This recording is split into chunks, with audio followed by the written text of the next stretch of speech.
ईसा मसीह ने हमें एक बहुत बड़ा सुसमाचार सुनाया। वो ये है कि ईश्वर हमारे पिता हैं और हम उनकी संतान हैं।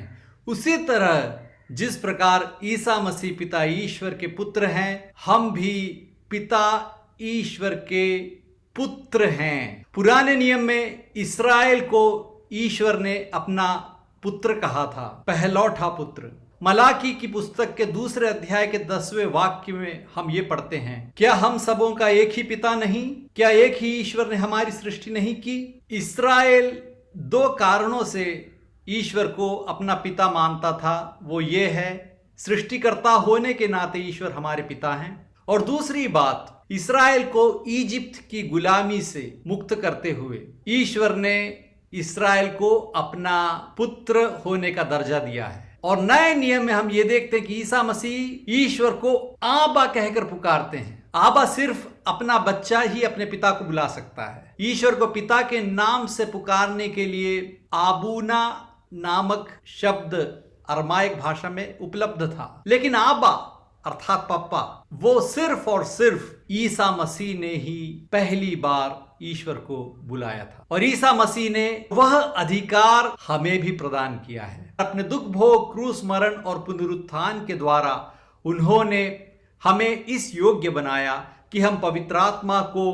स्वीकार कर सकें, और पवित्र आत्मा को पाने के कारण ही हम ईसा मसीह की ही तरह ईश्वर को अपना आबा कहकर पुकार सकते हैं। गलातियों के नाम संत पौलुस के पत्र 4 अध्याय के 6 और 7वें वाक्य में हम ये पढ़ते हैं, आप लोग पुत्र ही हैं। इसका प्रमाण यह है कि ईश्वर ने हमारे हृदयों में अपने पुत्र का आत्मा भेजा है, जो यह पुकार कर कहता है, अब्बा पिता।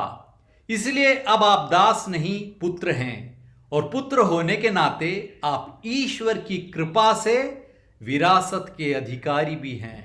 तो यह है सुसमाचार। अब हम दास नहीं हैं, अब हम गुलाम नहीं हैं, हम पिता ईश्वर के पुत्र हैं। इकलौते पुत्र ईसा मसीह ने वो अधिकार हमें भी दिया है, अपने विरासत का अधिकार उन्होंने हम में भी बांट दिया है। इसलिए योहन ने अपने पहले पत्र के 3 अध्याय के पहले और दूसरे वाक्य में ये कहा, पिता ने हमें कितना प्यार किया है, हम ईश्वर की संतान कहलाते हैं, और हम वास्तव में वही हैं। तो प्रिय भाई और बहनों, हम खुशी मनाएं और हिम्मत से ईश्वर को आबा कहकर पुकारें, क्योंकि बपतिस्मा के अवसर पर ही हम ईश्वर की संतान बन चुके हैं।